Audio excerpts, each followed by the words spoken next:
Olá, boa noite. Um grave acidente envolvendo 4 veículos na BR-116 deixou 7 pessoas feridas. Um ônibus, uma carreta, uma van e um carro de passeio se envolveram no engavetamento no trecho que passa pelo bairro Lagoa das Flores, em Vitória da Conquista.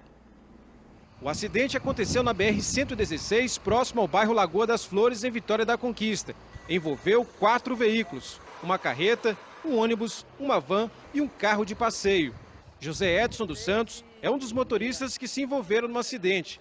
A carreta dele ia de Maceió, Alagoas, para São Paulo e está carregada de produtos derivados de coco. Foi só um susto, eu só vi a pancada, né? Eu já ia descer do caminhão. E de repente eu vi a pancada e a poeira levantou, né? A batida deixou 7 feridos, entre elas uma pessoa com fratura exposta. As vítimas foram atendidas pela Via Bahia e pelo SAMU 192 e encaminhadas para o Hospital Geral. Janildo era o motorista da van. Ele disse que estava dirigindo a cerca de 70 km por hora e reclama que a pista estava mal sinalizada. Eu tentei parar a 70 km por hora aproximadamente, não foi possível. Acabei batendo no fundo. Foi Deus mesmo que eu estava vazio, que não teve nada com ninguém. Estava eu e um rapaz comigo, o menino trabalha comigo.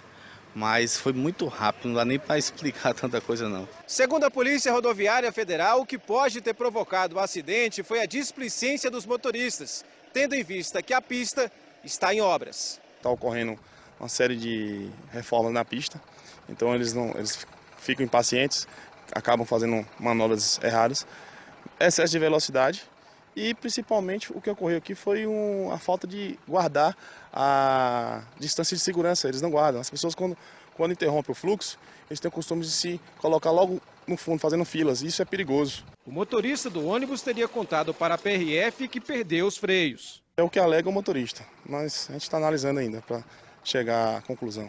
Apesar da reclamação de alguns motoristas que a pista está mal sinalizada, não foi o que vimos na rodovia. Essa placa avisa que a 500 metros o motorista vai encontrar obras na pista. Em Itapetinga, um homem é preso por denunciar um falso assalto à própria empresa. E um homem acusado de matar a ex-mulher dele numa escola de Jaguaquara foi preso no Rio de Janeiro. Veja em nosso giro de notícias. O crime foi em 2014. Joselma de Sena Oliveira Nunes tinha ido à escola visitar o filho quando foi atacada pelo ex-marido com vários golpes de faca. O filho, na época, com 8 anos de idade, presenciou o crime. Joselma morreu depois de 21 dias internada no Hospital Prado Valadares, em Jequié. Antônio Nunes estava foragido há quase 2 anos. Ele foi preso no Rio de Janeiro e vai ser levado para Jaguaquara, mas a data da transferência ainda não foi divulgada. Em Itapetinga, o gerente de uma empresa de ônibus foi preso em flagrante. Ele é acusado de comunicar à polícia um falso assalto à própria empresa. Segundo a polícia, José Reis Neto Ribeiro, de 39 anos, estaria desviando o dinheiro da empresa e teria comunicado o falso assalto na tentativa de justificar o desaparecimento do dinheiro. O gerente teria confessado a fraude. Com ele, a polícia apreendeu R$8 mil, dinheiro que, segundo a polícia, pertence à empresa. O gerente está detido na delegacia de Itapetinga.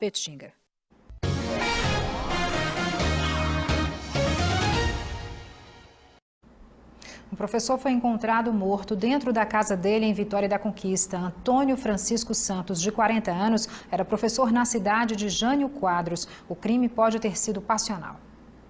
Na manhã de hoje, familiares do professor assassinado estiveram no local do crime.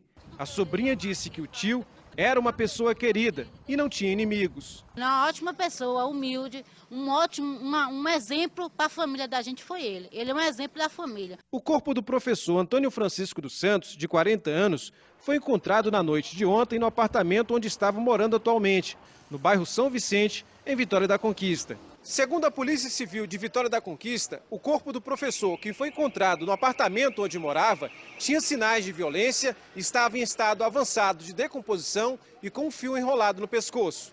Antônio Francisco dos Santos era natural de Brumado, mas dava aulas de literatura no município de Presidente Jânio Quadros.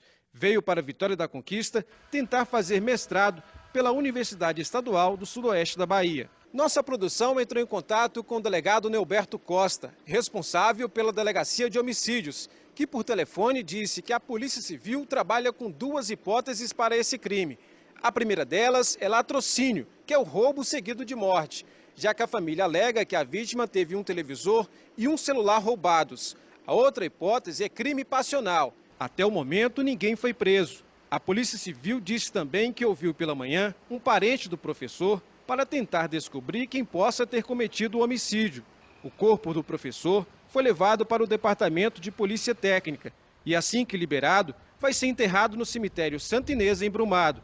A família espera por justiça. A gente espera que a polícia possa desvendar essa crueldade que fez com ele. Muito calor pela região nesta quarta-feira. Veja como fica o tempo em Tanque Novo e Bom Jesus da Serra e em Vitória da Conquista também na quinta e na sexta-feiras. Tempo firme em Tanque Novo nesta quarta-feira, sem chuva na cidade. A temperatura varia entre a mínima de 19 e a máxima de 31 graus. Sol e calor em Bom Jesus da Serra, com mínima em 20 e máxima em 31 graus. Céu com algumas nuvens, mas sem chuva em Vitória da Conquista. Os termômetros registram a mínima de 17 e a máxima de 28 graus. Sol entre nuvens na quinta, com variação de temperatura entre 15 e 29 graus. Céu claro na sexta-feira, com mínima em 17 e máxima de até 30 graus. Quem é ou já foi estudante sabe que não é fácil carregar o peso das mochilas, mas especialistas recomendam que o peso transportado pelo estudante não deve ultrapassar 10% do peso corporal da criança, e descumprir essa recomendação pode causar sérios danos à saúde. 8 quilos, peso que algumas pessoas levantam com dificuldade, não é, Jéssica? Muito pesado, não dá para fazer de jeito nenhum. E é realmente muito pesado. Agora, você consegue imaginar um peso equivalente a esse nas costas de uma criança todos os dias? Pois esse é quase o peso da mochila de Tomás, de 15 anos.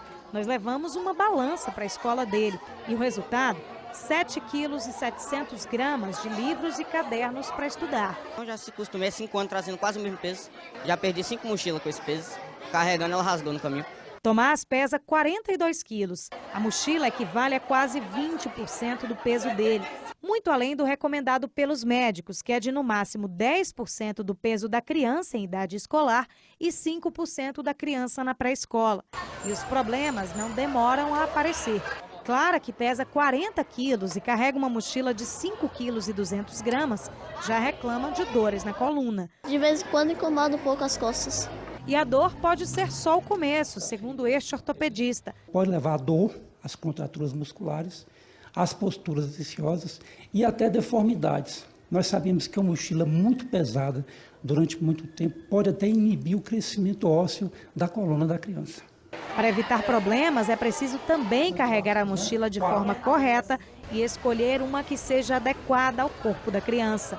Essas alças devem ser acolchoadas para evitar ferimentos na pele. A mochila deve ter a largura menor que a largura do tórax, isso é muito importante. E a altura da mochila, ela deve ficar na altura da cintura. Jamais pegar a mochila com o ombro só, porque isso sobrecarrega o ombro. Nós procuramos a direção da escola. Eles dizem que muitas crianças levam mais do que precisam para a sala de aula. Tem uns que excede, né? Traz a mais do que precisa.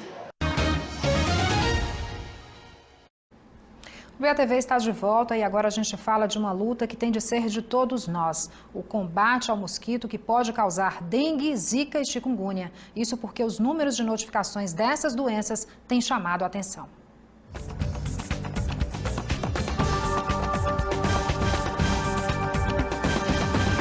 Segundo a Secretaria Estadual de Saúde, em 2015 foram notificados na Bahia mais de 69 mil casos suspeitos de zika, quase 27 mil de chikungunya e mais de 55 mil de dengue. Já neste ano, até o dia 2 de fevereiro, foram notificados 781 casos suspeitos de zika, 515 de chikungunya e mais de 1.300 de dengue. E não custa lembrar que, além da microcefalia, o zika vírus também está relacionado aos casos da síndrome de Guillain-Barré, que provoca paralisia. Em 2015, foram 174 casos notificados. Este ano, ainda não foi confirmado nenhum caso.